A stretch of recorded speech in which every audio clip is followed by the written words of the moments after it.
Bueno, vamos a hablar de una realidad de la provincia de Santa Fe, después de la emergencia hídrica. Mucho, o por lo menos lo hemos escuchado desde el mismo gobernador, desde los ministros, desde los municipios y las comunas. Ahora, la semana pasada, la legislatura de la provincia sancionó un proyecto de Jorge Gen apoyando el pedido del gobernador de la provincia de que la nación envíe recursos. Como un grito desesperado, claro, ya por parte, no solamente del gobernador, por parte de muchos ministros que se hacen eco también de las necesidades de muchos productores agropecuarios, lecheros, desde los propios intendentes y presidentes comunales que, como lo han dicho algunos también senadores, la única solución aquí pasa por el dinero. No hay otra forma de salir de esta emergencia. Pérdidas millonarias en la provincia de Santa Fe y el reclamo constante de la provincia hacia la nación de que más allá de venir, de recorrer, de sobrevolar, de sacarse la foto, la verdadera ayuda llegue. Está con nosotros el ministro de la Producción de la provincia de Santa Fe, Luis Contigiani. Gracias, ministro, por venir. Bienvenido. Buenas tardes, gracias por la invitación. Bueno, sabemos que usted no le esquiva ni a las preguntas y generalmente se caracteriza por hacer declaraciones que a lo mejor son tomadas fuertes de algún sector, pero con mucha realidad, o por lo menos representando a los productores, representando a los sectores que en este momento la están pasando muy mal. ¿Es así esto? ¿La nación viene, se saca fotos, pero no envía la ayuda necesaria?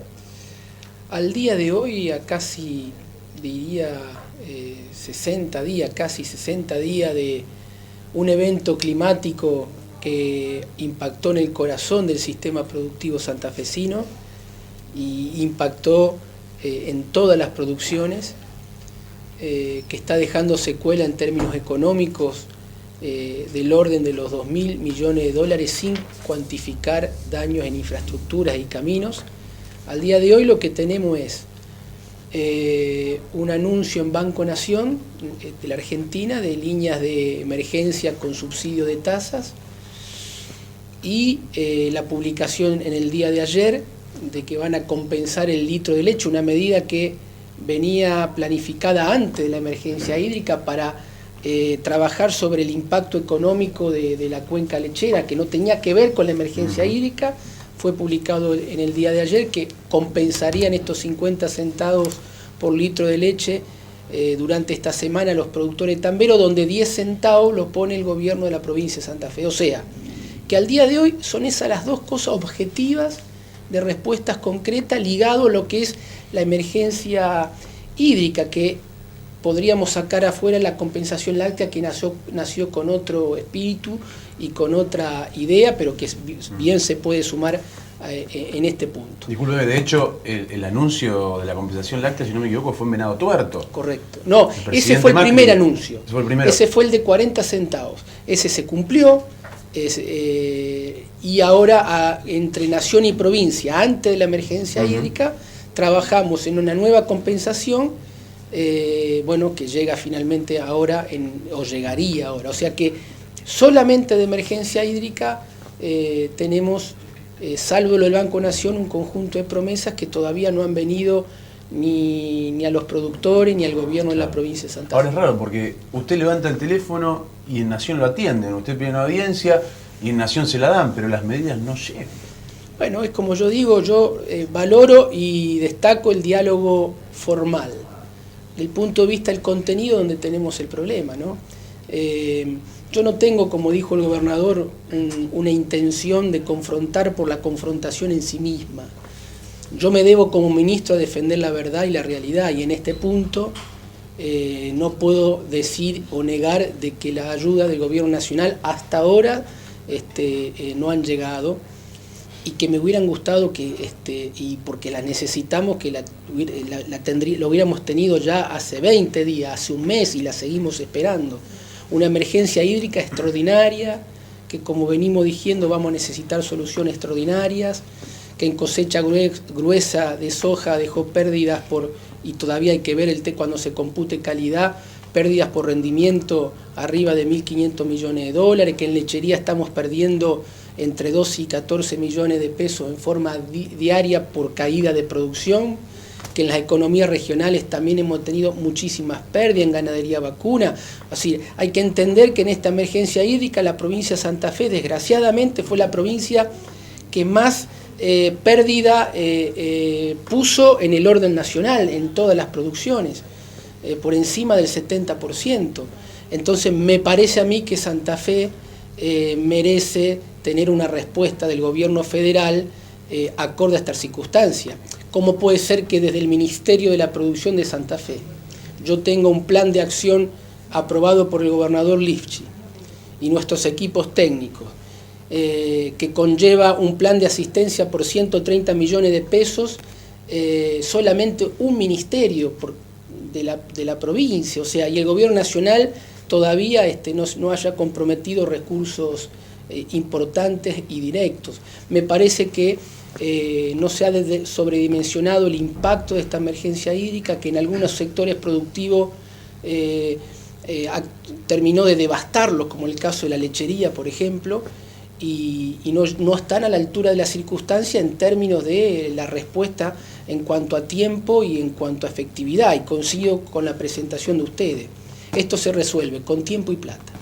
El rumor de las últimas horas indica que Vicentín le compró la producción de yogures, postres y cremas a Sancor en $90 millones. ¿Se le informaron a usted? ¿Lo sabe? Mire, yo quiero ser prudente porque estoy hablando con las autoridades de Sancor en forma diaria, especialmente con su presidente, Gustavo Ferrero. Estoy al tanto de todo eso, quiero ser prudente porque no me corresponde a mí convalidar esos trascendidos. Sí le digo que uno de los puntos del plan de reestructuración de Sancor era la alianza económica con una importante inversión nacional de capitales que le va a permitir a Sancor achicar su deuda, mejorar su calificación y salir de esta situación conjuntural de crisis. Uno de los puntos por los cuales el presidente de Sancor viene solicitando hace 2 meses audiencias con el presidente de la Nación y el jefe de gabinete de la Nación, jefe de gabinete que le canceló una audiencia el miércoles de la semana pasada, luego de 3 horas de espera, para, entre otras cosas, comentarle de este punto, buscar el apoyo político, institucional, para hacer esta alianza económica. Se había vendido a una empresa transnacional la producción de leche maternizada. Sí, años atrás, muchos años atrás. O sea, parte de lo que Sancor quiere, que es una empresa emblemática en Santa Fe, una cooperativa muy importante, bueno, parte de lo que le quiere decir, como ha hecho con nosotros, es decir, lo que le quiere comentar al gobierno nacional, el apoyo institucional, mostrarle esta alianza económica, apoyo para su plan de reestructuración, uno de los puntos que usted señala. Y digamos, sigue siendo el problema de Sancor, sigue siendo el problema de financiamiento. Si Vicentín es, como dicen los medios de comunicación especializados, sí, el inversionista local, habrán salvado parte de su deuda, ¿no? El problema de Sancor es coyuntural y es financiero, no es económico, no es productivo, no es técnico. Sancor es una cooperativa de la más importante del país, 4.700 empleados, 1.300 tamberos, 20.000 personas directas e indirectas involucradas, 30 localidades de Santa Fe que prácticamente van al ritmo de la cooperativa, desarrollo local, desarrollo de la región, una cooperativa que procesa más de 4 millones de litros de leche en forma diaria, que es una de las usinas que o la mayor cantidad de litros de leche procesa a nivel país junto con la Serenísima. Sancor es todo eso y tiene un problema, es una estructura que necesita de mucha leche, de mucho insumo y necesita de mucho mercado externo. Leche en estos 4 meses tuvo el problema, por la emergencia hídrica tuvo el problema de conseguirla. La mitad, por lo menos. Claro. Y el mercado externo hace 8 meses que no hay en el mundo por el derrumbe lácteo y del mercado lácteo a nivel mundial. Se quedó solo con el mercado de Venezuela, un contrato de 40.000 toneladas firmado a principio de año por $160 millones, que por cuestiones burocráticas del ámbito nacional no pudieron ejecutarlo hasta recién ahora, que cobrarían un primer embarque de $25 millones. O sea que no es un problema de Venezuela. No. ¿Pagador? No, la coyuntura financiera de Sancor obedece a variables de mercado externo, variables de la emergencia hídrica, variable que es una estructura muy pesada y que genera un déficit de funcionamiento importante, que la actual dirigencia de Sancor tiene un plan para enfrentarlo, de reducir costos operativos, está hablando con el gremio para plantear una agenda de reducción de costos laborales por diversos mecanismos. Sancor es una estructura muy pesada que necesita cambios y ser más eficiente en términos de productividad, la costo-productividad. Esto es muy claro y la dirigencia de Sancor lo acepta y sabe que tiene que hacer cambio y están dispuestos a hacerlo y tiene un plan para hacerlo. Lo que necesitan es apoyo político e institucional para lograr esos cambios. Junto con eso, el problema es de un conjunto de variables. El problema no es que Venezuela de repente no le cumple el contrato, porque no es así. El cumplimiento del contrato tiene que ver con cuestiones burocráticas nacionales. De hecho, el primer container lo estarían por cobrar. Lo interrumpo, el secretario de Lechería de esta gestión dijo: el problema es de Venezuela que no paga. Sí. El señor Pedro Morini dijo eso. No lo quiero poner, no está acá Morini, por lo tanto. Bueno, es mi secretario. Es su secretario, claro. pero lo planteó así. Bueno, lo tendría que preguntar bien a Pedro, pero el problema no es que Venezuela no pagó en estos 4 meses. El problema es que en estos 4 meses, desde que firmaron el contrato y a la hora de la implementación, por cuestiones burocráticas que hubo en el medio, ha llevado que la cooperativa se tenga que financiar en forma muy cara porque tiene calificaciones bajas para el sistema bancario y tuvo que salir a financiarse muy caro afuera del sistema financiero por esta cuello botella financiero que le provocó el descalce del contrato con Venezuela y básicamente esta necesidad que tiene la cooperativa de ser una estructura muy importante.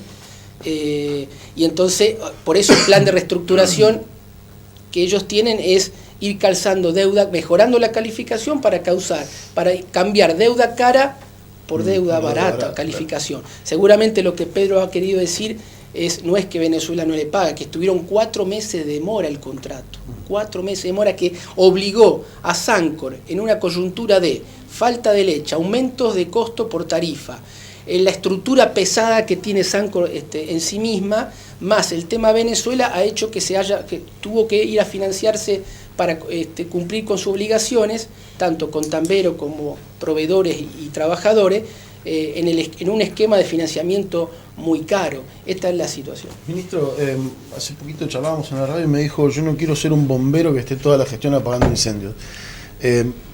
Lo que recién planteaba es lo coyuntural, tiene que ver con lo que pasó, la crisis y demás. Recién veíamos el informe de la Universidad Católica Argentina, lo que plantea respecto del empleo y de que hay 1 millón nuevo de pobres a partir de las medidas que tomó el gobierno nacional. ¿Cómo ve para adelante lo que va a ocurrir, al margen de la emergencia? ¿Cómo lo ve para adelante a la productividad en la provincia y demás, con este marco de medidas que se han tomado? Estas son la batería de medidas que han puesto este nuevo gobierno. ¿Cómo se imagina esto en la provincia de Santa Fe? Complejo, preocupado, porque tenemos una caída de demanda económica, pérdida de poder adquisitivo, caída de consumos de bienes durables y alimenticios, entrada de productos importados que está afectando a polos industriales de Santa Fe muy importantes como carroceros, muebleros, la línea blanca, heladeras, electrodomésticos, todo lo que es fundiciones. Hoy me llegó puntualmente un reclamo de una fundición que está desesperada, fabricante de campanas de discos. Veo que hay una estrategia que eso va a afectar producción y empleo. El mayor polo industrial de heladeras de la provincia de Santa Fe, que está en Rosario, una de sus empresas, que no es nacional, GAFA. Claro, yo tenía la información ya el día sábado por la tarde pasado, porque me reuní con un dirigente que me adelantó esto. De 1.000 trabajadores están pasando a retiro o en suspensión con goce de sueldo, la mitad en junio y la mitad en julio, y en agosto veremos. Bueno, esta es un poco la combinación de lo que planteaba: caída de consumo, pérdida de poder adquisitivo, caída de la demanda económica, importaciones, aumento de tarifa, y un aumento de costo de producción exorbitante que cambiaron los precios relativos a la economía vía tarifa. O sea, y una contradicción en el proceso.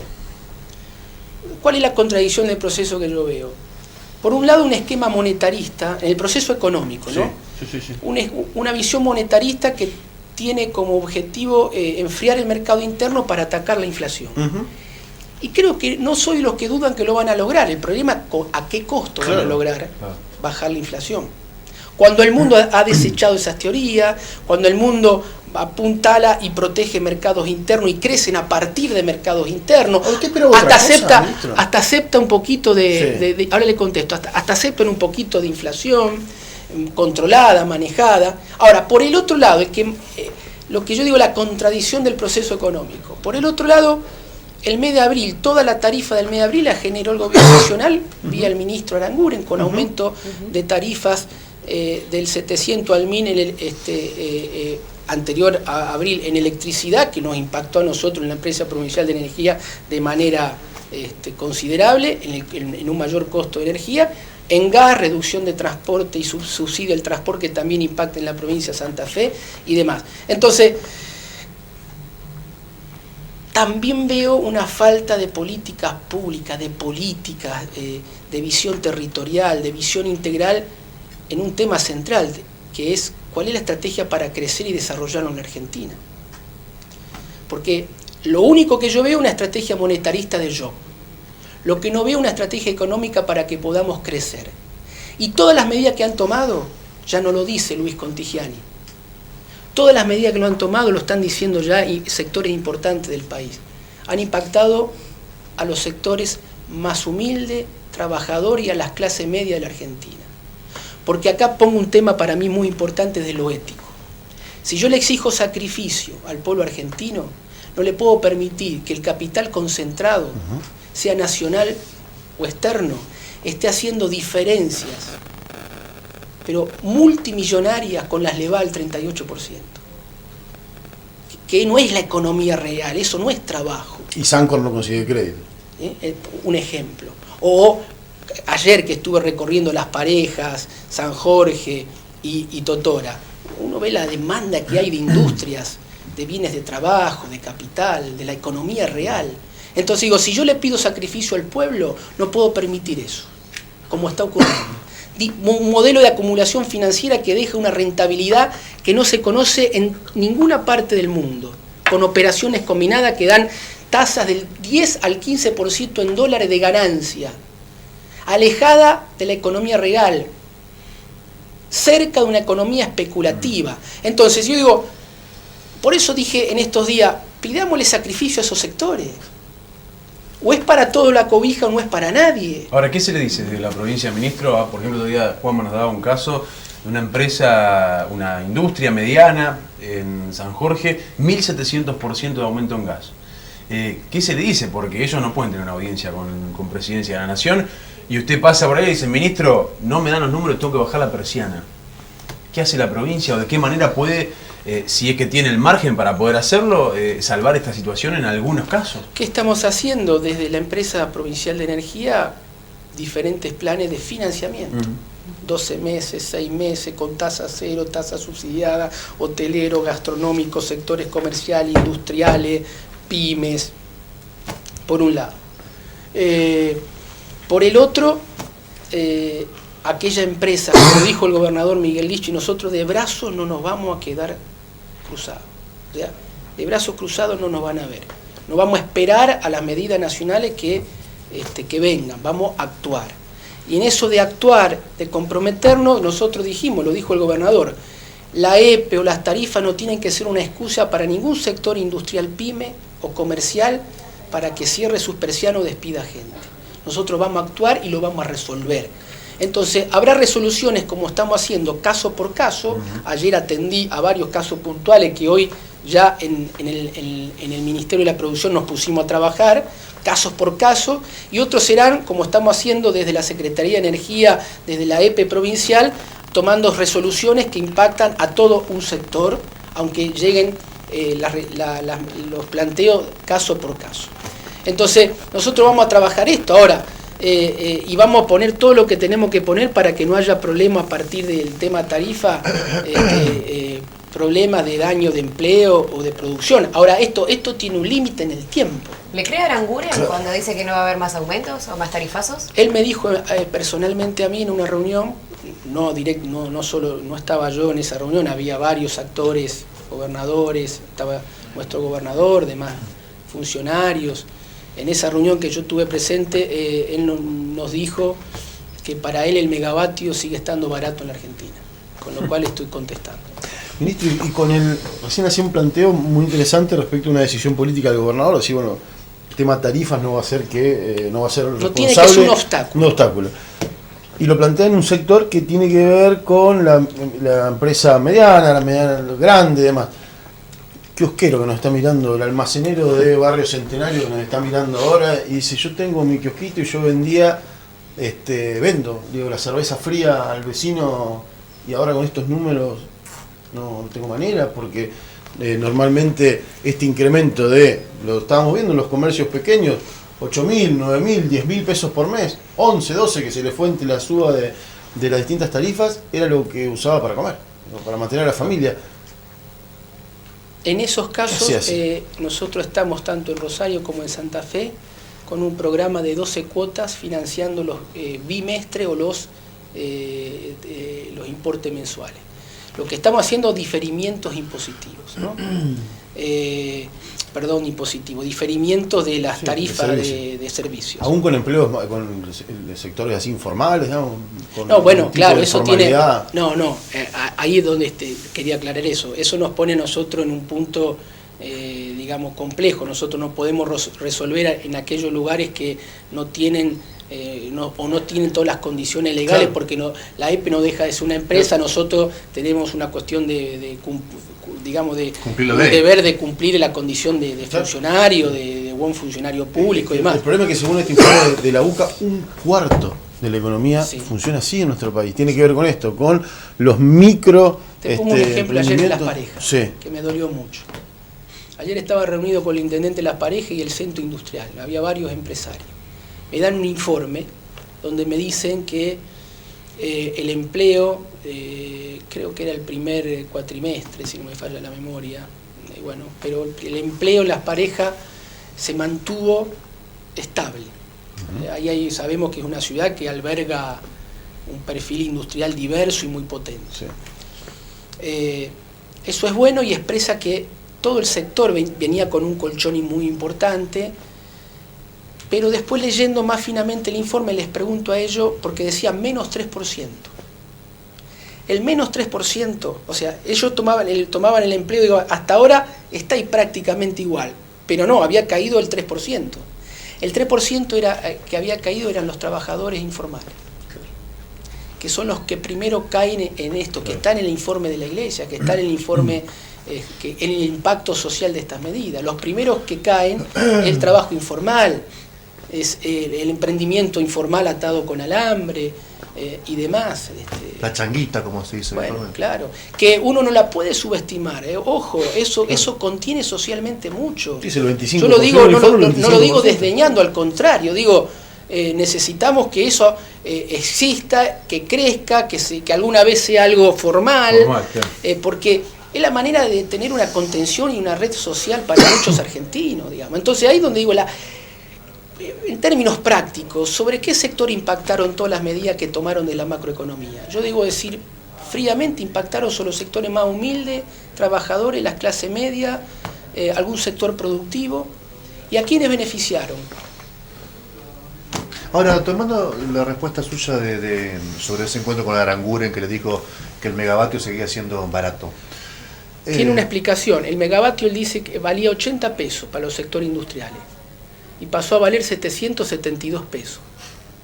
Para los residenciales, todos los domicilios nuestros, el megavatio valía 30 pesos, pasó a valer 320 pesos.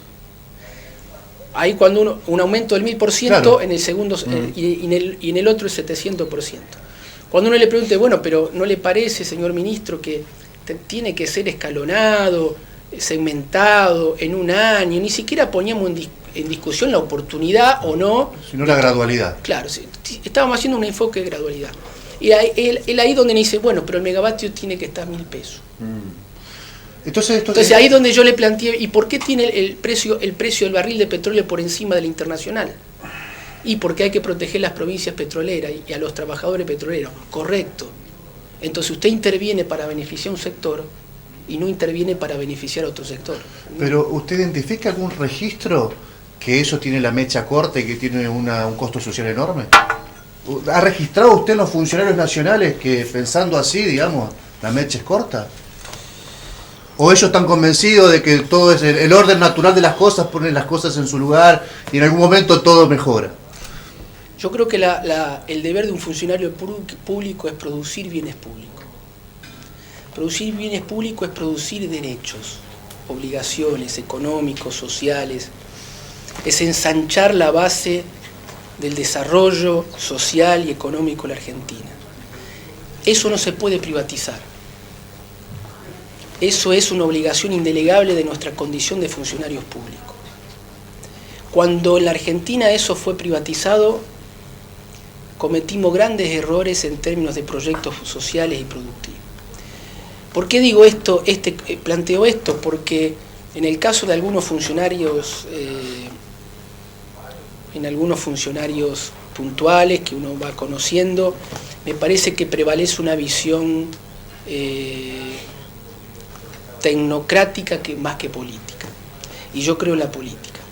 Obviamente creo en la política en términos de una actividad que ennoblece la condición humana. No me hago cargo de la corrupción o de las indignidades que entorpece y manchan una actividad muy noble del ser humano, que es hacer política y comprometerse por los demás. En ese punto donde digo, me parece que veo que prevalece miradas muy tecnocráticas y falta de visión política. Le pregunté, ¿usted esperaba otra cosa de este gobierno? ¿Pensaba que iba a ser algo distinto o no? Si yo escucho al presidente de la Nación que durante la campaña electoral dijo que íbamos a hacer algo como la góndola del mundo, una cosa así, ¿no? Y veo este proceso económico, veo una contradicción. Creo que el proceso económico no nos está llevando a hacer la góndola del mundo, o sea, un proyecto de desarrollo, de agregado de valor, de mercado interno competitivo. Vuelvo a escuchar la palabra otra vez, eficiencia, en varios funcionarios. Bueno, hay que discutir qué se entiende por eficiencia. ¿Y cuáles son sus augurios para el próximo semestre? Que ojalá tengan razón. Ministro, tenemos, acá me dice Juan y que tenemos un tiempito para seguir charlando. Lo saco un poco del tema, concretamente, lo dejo en el mismo tema, pero lo saco del tema puntualmente económico-financiero del que venimos hablando. Usted dijo al principio de la entrevista que los daños cuantificados en la provincia están alrededor de los 2.000 millones de dólares. Sí, eso tiene una explicación rápida. En cosecha gruesa estamos perdiendo al día de hoy, sin finalizar la cosecha y las pérdidas y cuantificarse las pérdidas por calidad, estamos en los 1.500 millones de dólares. Sumando lechería, sumando economías regionales, sin cuantificar infraestructura, estamos en los 2.000 millones de dólares. Pero hago una advertencia. Ojo que cuando se compute la pérdida en soja por calidad podemos ser aún superiores. El punto tiene que ver con lo medioambiental, tal vez sumarlo a Jacinto Esperanza a esta discusión la volvería más rica. Pero hay un informe del INTA Córdoba publicado hace poco que habla el título es de página 12, de la nota de página 12 que cita el informe, dice sembrará soja, cosecharás inundación, y hace referencia al informe cordobés del INTA cordobés, que da cuenta de algo que ya se viene hablando entre los grupos de especialistas de medio ambiente o geólogos, que ha ascendido el nivel de la capa freática, para decirlo de alguna manera más entendible. ¿Esto lo están agendando las provincias, los funcionarios públicos de las provincias, y concretamente usted y los de esta provincia, del impacto medioambiental que también genera a largo plazo, cuando es sostenido en el tiempo una dinámica de estas características, cuando se eligió el monocultivo, que tal vez por exclusividad la soja en estos últimos 10 años, que puede llegar a tener el impacto que el INTA Córdoba empieza a reconocer? Bueno, el planteo que hace es muy profundo y muy interesante. El régimen agrícola santafesino está preparado hoy para absorber 500 milímetros de lluvia. El problema es que en el centro sur de la provincia, donde tenemos una actividad agrícola intensiva y fuerte. No digo que no haya en otros lugares de la provincia, pero se concentra en el centro-sur de la provincia, centro y sur. Llueven más de 1000 milímetros al año. Quiere decir que el suelo y la actividad agrícola absorben 500 y los otros 500 milímetros no lo están haciendo. ¿Por qué? Por la uniformidad del sistema productivo, la sojización. El 70 y pico % de 74, si no me falla la memoria, en el sur de Santa Fe, en los campos del sur de Santa Fe, se hace soja sobre soja. Sin rotación de cultivo. Sin rotación en trigo, maíz y demás.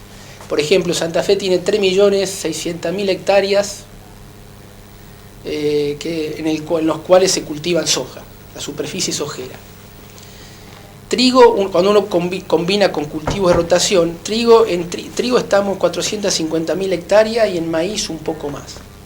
Quiere decir que estamos en 3 millones de hectáreas haciendo soja sobre soja. El balance o el desequilibrio, el de balance es muy deficitario. El desequilibrio ambiental es muy fuerte.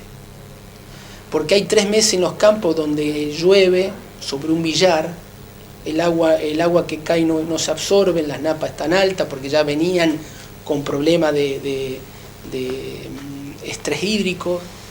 Y eso tiene que ver entonces con este tema tan importante que voy a introducir.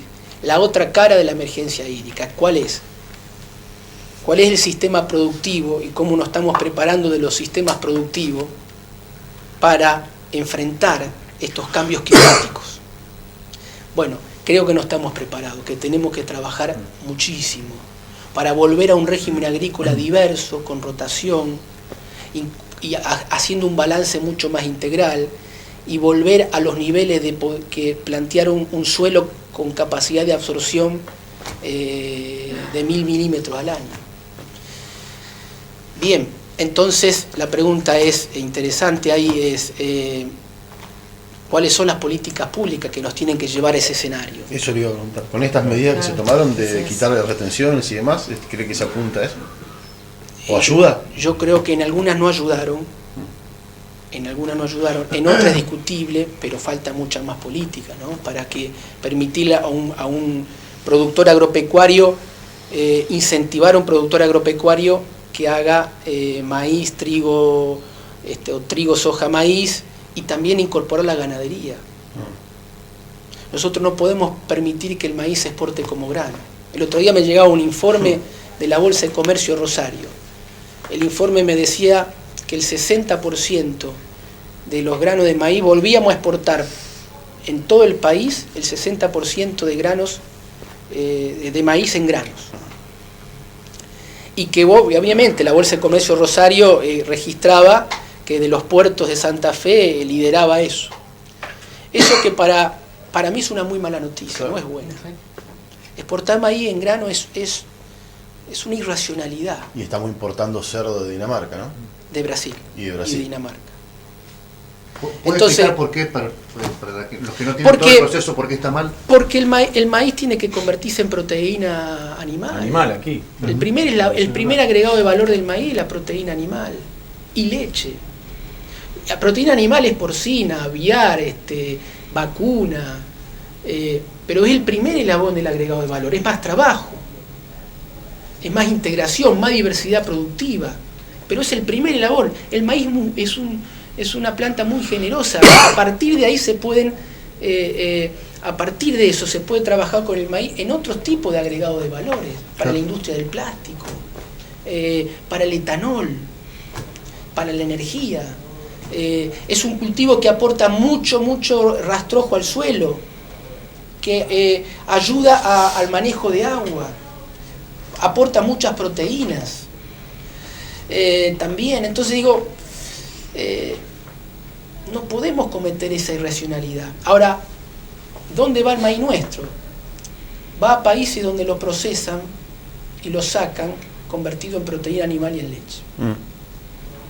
Si ese es el modelo, y que hacen la pregunta incisiva tuya, si ese es el modelo, en lo ambiental y en lo social va a sobrar mucha gente.